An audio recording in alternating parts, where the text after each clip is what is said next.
Hello friends. Nifty 50 में आज के दिन क्या ट्रेड सेटअप बन रहा है?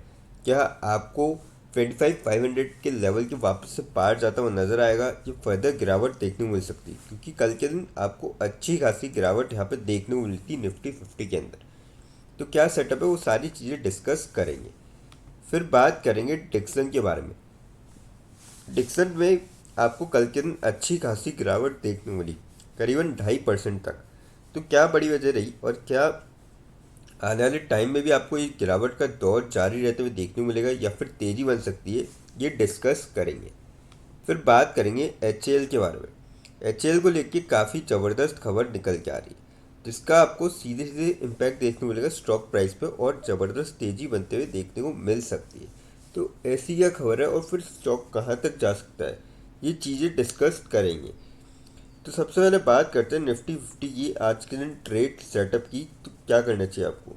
अब देखिए यहाँ पे 25,400 के लेवल को जो है निफ्टी 50 ने ब्रेक किया था कल के दिन, और मतलब 25,400 के लेवल तक आ चुकी है और अपकमिंग सेशन तक यहाँ तक जा सकती है और फॉल कर सकती है टूवर्ड्स 25,300 के लेवल तक। 25,200 zone can not be ruled out experts के अकॉर्डिंग। और कल के दिन अच्छी खासी यहाँ पे गिरावट देखने को मिलती, जो 3-4 दिन की तेज़ी बनी थी ना, वो कल के दिन सारी वाइप आउट हो गई है। अब यहाँ पे क्या मोमेंटम बन रहा है? Nifty 50 came under significant selling pressure after a 3 day winning streak, falling over 1.4% on February 19। देखिए 3 दिन में जितनी तेज़ी बनी थी वो एक दिन में ही वाइप आउट हो गई है। और ऐसा इसलिए हुआ क्योंकि ऑयल प्राइसेस में रैली हुई और जियो पॉलिटिकल टेंशंस वापस हो गई है यूएस और ईरान के बीच में, जिसका आपको इम्पैक्ट देखने को मिला। और expected 200 day EMA in a single session में यहाँ पर गिरती हुई नजर आई। VIX फर्दर डैम्प्ड सेंटीमेंट और index decisively breaks 25,400 in the upcoming sessions, a fall towards 25,300 25,200 zone.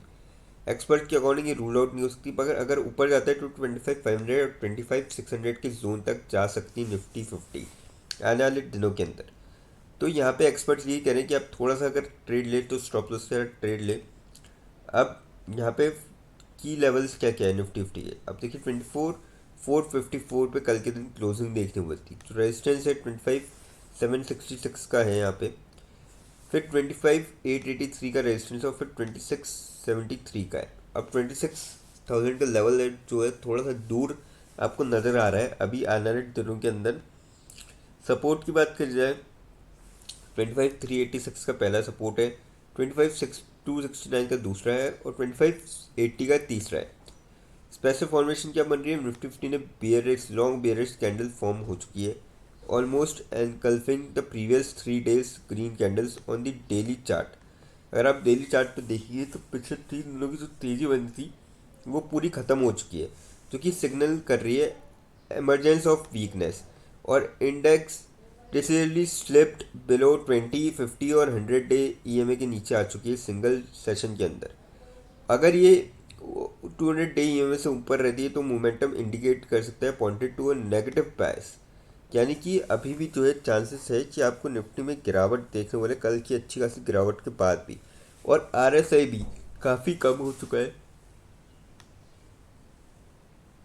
45.6 पे RSI आ चुका है। हम देख रहे थे बीते कुछ दिनों से 50 के ऊपर था RSI, जो कि 45 से कम हो 50 से कम हो चुका है। तो ये थोड़ी सी है जो कि बेयरिश क्रॉस ओवर बना रही है और आने वाले टाइम में थोड़ा बहुत आपको यहाँ पे गिरावट और देखने को मिल सकती है, करेक्शन देखने को मिल सकता है निफ्टी 50 के अंदर। बैंक निफ्टी की बात करी जाए 6740 पे क्लोजिंग देखने को मिलती। रेजिस्टेंस की बात करी जाए बैंक निफ्टी के 61,419 का पहला रेजिस्टेंस, फिर 61,175 का दूसरा और 62,90 का तीसरा है। सपोर्ट की बात करी जाए 65,89 का पहला सपोर्ट है, 63,33 का दूसरा है और 59,918 का यहाँ पे तीसरा सपोर्ट है निफ्टी बैंक का। अब बात करी जाए यहाँ पे लॉन्ग बिल्डअप स्टॉक्स के बारे में। देखिए मुझे लगता है कि आने वाले टाइम में आपको यहाँ पे थोड़ी बहुत और गिरावट देखने को मिल सकती है, क्योंकि जियो पॉलिटिकल टेंशन और यूएस ईरान के बीच में जब तक चीज़ें चलेगी तब तक यहाँ पे आपको टेंशन का माहौल बनते हुए देखने को मिल सकता है। अब बात करते हैं लॉन्ग बिल्डअप स्टॉक्स की। कौन कौन से स्टॉक्स आने वाले टाइम में यहाँ पे अच्छा परफॉर्म कर सकते हैं।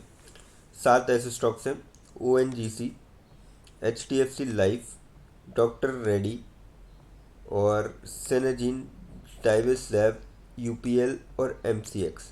ये कुछ स्टॉक्स ऐसे हैं जो आपको लॉन्ग रन में आने वाले टाइम में जहाँ पे रिटर्न दे सकते हैं। देखिए, कंपनी लगभग सारी अच्छी है, फंडामेंटली काफ़ी स्ट्रॉन्ग है, लगातार ग्रो भी कर रही है। तो ऐसे में आप एक्सपेक्ट कर सकते हैं ऐसे अच्छे खासे रिटर्न के लिए। पर मैं कहूँगा कि अगर कोई शॉर्ट टर्म में ले रहा है तो 5% का स्टॉप लॉस लगा के ले, क्योंकि मार्केट अभी देखिए मतलब अच्छा खासा चल रहा था पर गिरा है, और जो गिरा है वो वाइप आउट हुआ है। और फ्राइडे के दिन भी यही हुआ था, लास्ट फ्राइडे के दिन, और आज फ्राइडे है। तो अब देखते हैं कि मार्केट किस और मूव करता है। ऐसे चांस है कि यहाँ पे प्रॉफिट और थोड़ी बुकिंग हुई तो आप जो है स्टॉप लॉस के साथ ट्रेड ले सकते हैं ताकि ज़्यादा लॉस ना हो। अब बात करते हैं डिक्सन के बारे में। कल 11,220 पे क्लोजिंग देखने को मिली, लगभग 300 रुपये की गिरावट देखने को मिली और 2.5% तक स्टॉक गिरता हुआ नजर आया।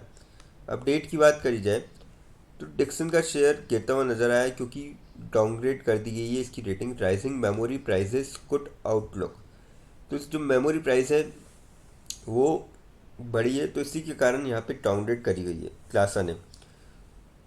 और होल्ड का है, शेयर के टारगेट प्राइस 23% तक गिराया है इन्होंने। 15,800 पहले टारगेट प्राइस रखे थे, 12,100 रखे हैं।